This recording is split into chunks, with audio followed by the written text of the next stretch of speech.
The Book of Joel. Chapter 2. Blow a trumpet in Zion.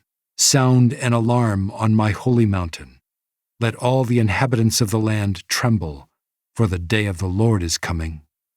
It is near. A day of darkness and gloom, a day of clouds and thick darkness.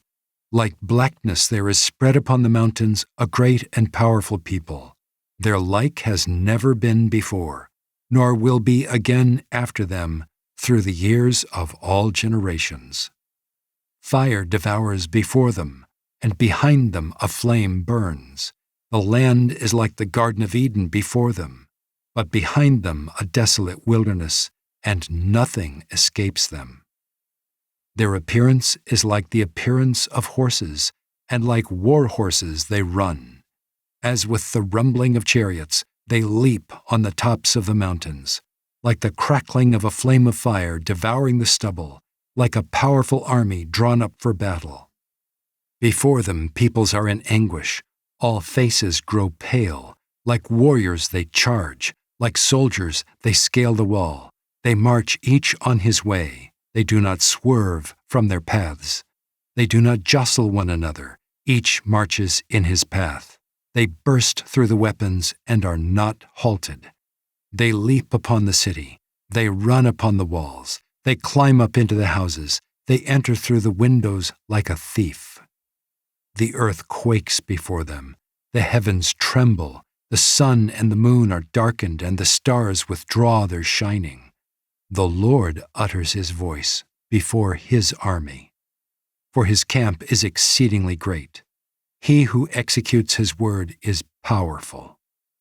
For the day of the Lord is great and very awesome. Who can endure it? Yet even now, declares the Lord, return to me with all your heart, with fasting, with weeping, and with mourning, and rend your hearts, and not your garments.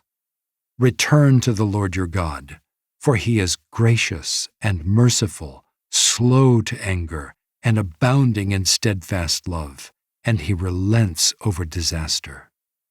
Who knows whether he will not turn and relent, and leave a blessing behind him, a grain offering and a drink offering for the Lord your God.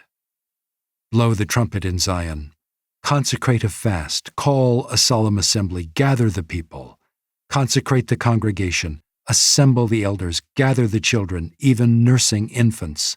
Let the bridegroom leave his room, and the bride her chamber. Between the vestibule and the altar, let the priests, the ministers of the Lord, weep and say, Spare your people, O Lord, and make not your heritage a reproach, a byword among the nations. Why should they say among the peoples, Where is their God? Then the Lord became jealous for his land, and had pity on his people. The Lord answered and said to his people, Behold, I am sending to you grain, wine, and oil, and you will be satisfied.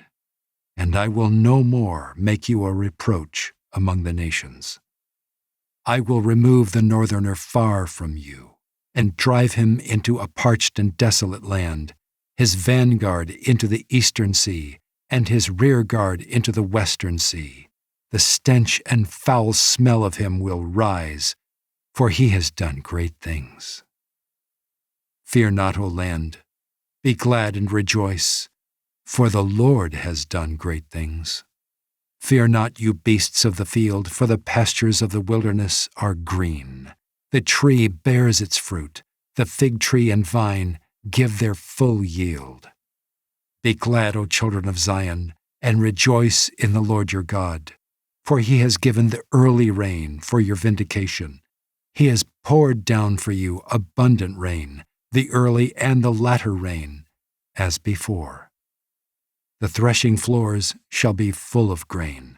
The vats shall overflow with wine and oil.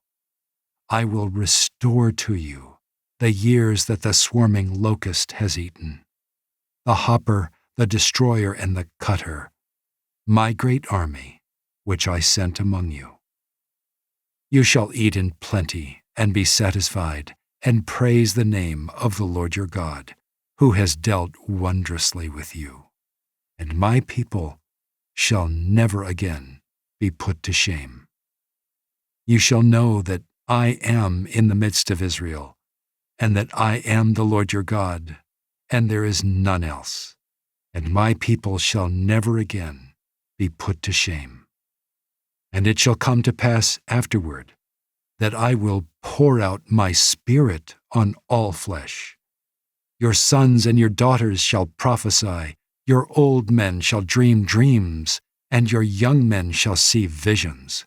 Even on the male and female servants in those days I will pour out my Spirit.